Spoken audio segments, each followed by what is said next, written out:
sim, nós precisamos nos separar. Precisamos nos separar da nossa família de origem. Precisamos nos separar das velhas estruturas. Precisamos nos separar de toda uma história de dor e sofrimento. Sim, mas quando a gente começa a se relacionar, você não traz tudo isso dentro da sua mochila? Sim. A gente se relaciona com as nossas histórias, mas nós não somos as nossas histórias. Porque se a gente não adquire um lugar de consciência, ou seja, extraindo o sumo, a essência do que aquela experiência me trouxe, ou seja, a habilidade que foi desenvolvida, porque entre quem eu era, onde eu estou, existe o trauma, mas nesse ínterim tem habilidades que foram desenvolvidas. E se eu não extraio isso, eu continuo me relacionando com essas experiências traumáticas em um novo lugar, ou seja, com essa nova pessoa que eu estou na minha vida. E a minha primeira relação é com quem? Com meu pai e com a minha mãe.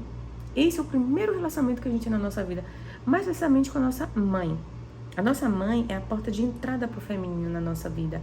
A nossa mãe é a porta de entrada do que a gente possa experienciar como vida. A gente passa 9 meses se nutrindo daquele corpo. Assim que a gente nasce, a gente continua se nutrindo daquele corpo, ou seja, tomando aquele leite, né?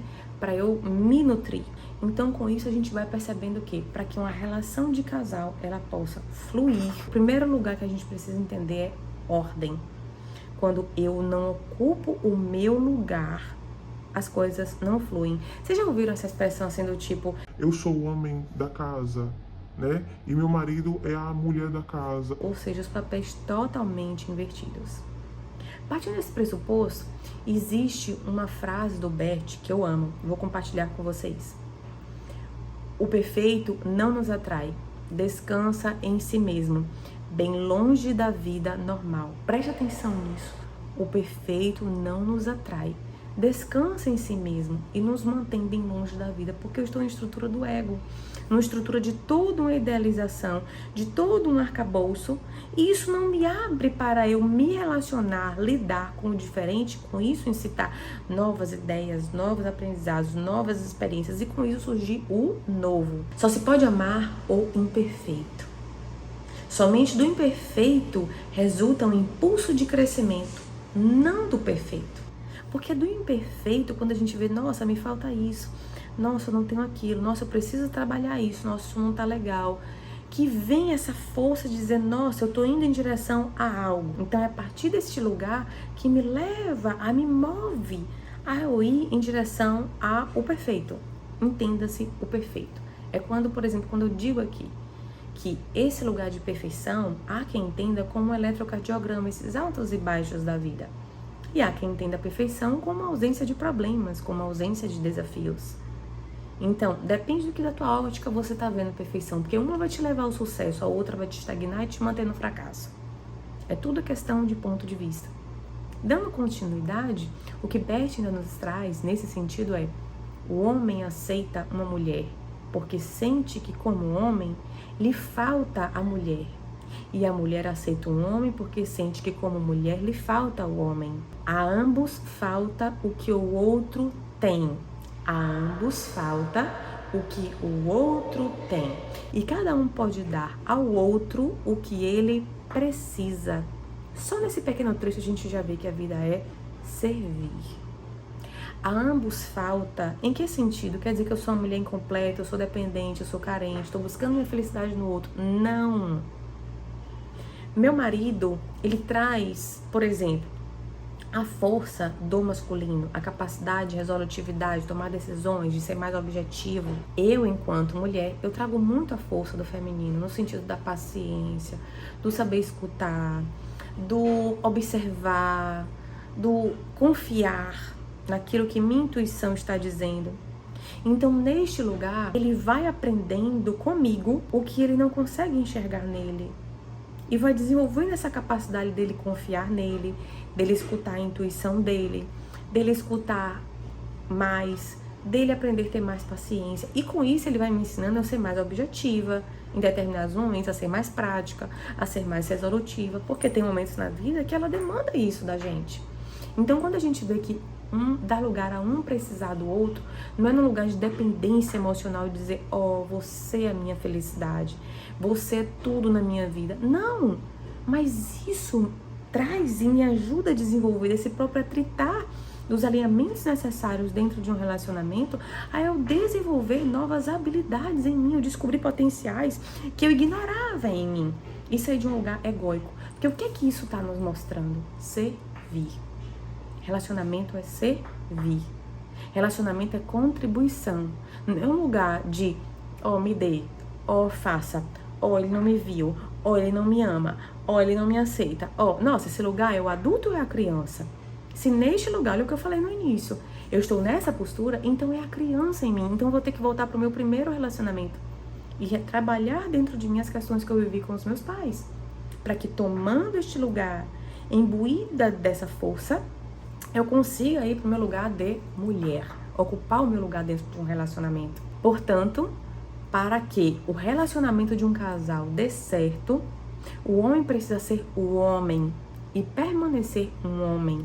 E a mulher precisa ser uma mulher e permanecer uma mulher. Olha o que eu disse antes. Eu sou o homem da relação. Chega uma hora que eu vejo que a maioria das mulheres que dizem isso, elas estão cansadas, estafadas, frustradas, sem libido, porque não aguenta permanecer por muito tempo neste lugar. Assim como o homem também, quando ele fica muito tempo, eu sou a mulher da relação, ele enfraquece, ele perde a sua força. E se esse homem recebe, quem toma muito recebe demais, a tendência é sair. E quem dá demais acaba se esvaziando. E por isso que muitas vezes surgem, não estou dizendo que é este o motivo, mas muitas vezes surgem as traições, surge a gente buscar algo fora do relacionamento, por causa dessa disfuncionalidade dentro da relação de casal. E aí a gente parte para uma última reflexão. Por isso que quando o homem toma a mulher como sua esposa e a mulher toma o homem como marido, consumam o amor como homem e mulher. É o que a gente fala do Eros. Essa consumação do amor tem um profundo efeito na alma. Porque quando a gente ocupa este lugar... gente, a gente está no físico. Nós somos seres espirituais vivendo uma experiência humana. E se eu estou aqui no físico, vivendo esta experiência... eu começo a experimentar um pouco, através dessa consciência, o que é o amor divino em nossas vidas. E é isso que o contexto atual tem nos incitado. A gente não tem visto, por um acaso, tantas separações, divórcios, brigas, filho que nasce, casal que acaba. Por quê? Porque aquele modelo da época dos nossos pais, modelos arcaicos de se relacionar, não está dando mais certo.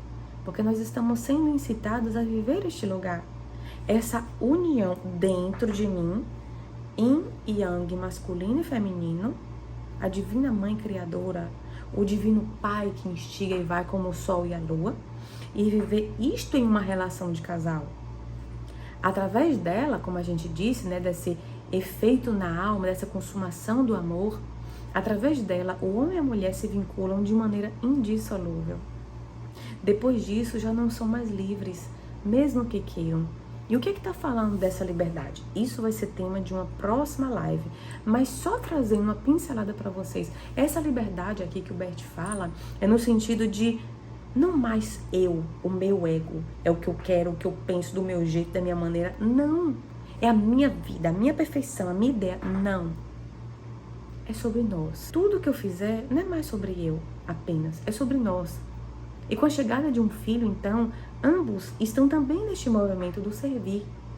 Então, muitas vezes, nós somos incitadas a sair desse lugar da mimiseira, da chatinha, pra gente ocupar. Porque quando a gente se relaciona com o imperfeito, nós, mulheres, paramos de enxergar os homens sob a ótica do universo feminino. Querer que os homens sejam como nós mulheres funcionamos. E eles param de querer olhar para o nosso universo, querer entender as mulheres, obrigar, chatear, sob a ótica do homem, sob a ótica do mundo deles. Fisiologicamente, biologicamente, nós somos diferentes. A forma já começa pela estrutura hormonal que nós mulheres temos, diferente deles. Já começa pela capacidade de gerarmos a vida, diferente deles. Então, cada um com a sua dinâmica, contribuindo para o outro. Quando eu entendo isso, que gira essa chave, muda. Porque observe, Se eu enxergo o meu marido sob a ótica do meu universo, eu quero que ele me ouça, eu quero que ele me compreenda, eu quero que ele faça isso, eu quero que ele não faça. E toda uma frustração, e essa busca incansável por esse ideal. Eu saio desse relacionamento, eu vou pro outro. Ainda mais a era fast food que a gente vive de relacionamentos. Assim também como eles. Ah, a mulher é tudo chata, a mulher é tudo reclama, a mulher é tudo fala, a mulher é tudo ciumenta, a mulher é tudo implicante. Sem entender o que tá por detrás disso, sem entender o que de fato essa mulher tá comunicando através do comportamento e de certas falas que ela traz. Assim como o homem também está comunicando. Um exemplo nisso tudo, por exemplo. Nós mulheres, quando estamos chateadas, a gente tem uma tendência a querer falar. Por isso que a gente normalmente discute. A gente quer falar, a gente quer discutir, a gente quer botar pra fora. A gente quer, porque são as emoções. A gente quer botar pra fora de alguma maneira isso. Só que os homens, normalmente, eles são mais calados. Diante de um problema, eles se retraem. Eles precisam desse lugar de recolhimento, de retração, para ele conseguir se fortalecer e sair. Por isso que muitas vezes a gente fala, você não fala nada, você é calado, o homem fica tudo calado, por que não fala? Aí vai surgindo a linha tênue nesse movimento de ambos. Porque a gente também vai aprendendo nos momentos de pausa e de silenciar, porque é necessário isso algumas vezes. E eles vão aprender no movimento de muitas vezes falar, porque é necessário aprender a comunicar. Né? Ainda mais diante de uma sociedade que eles não foram treinados para isso. Então, tá percebendo como este movimento vai surgindo? Do imperfeito, que vai surgindo o perfeito. Deste amor, dessa vivência desse amor entre ambos, que vai surgindo esse amor de alma. Então, o que é que ficou para vocês hoje de aprendizado?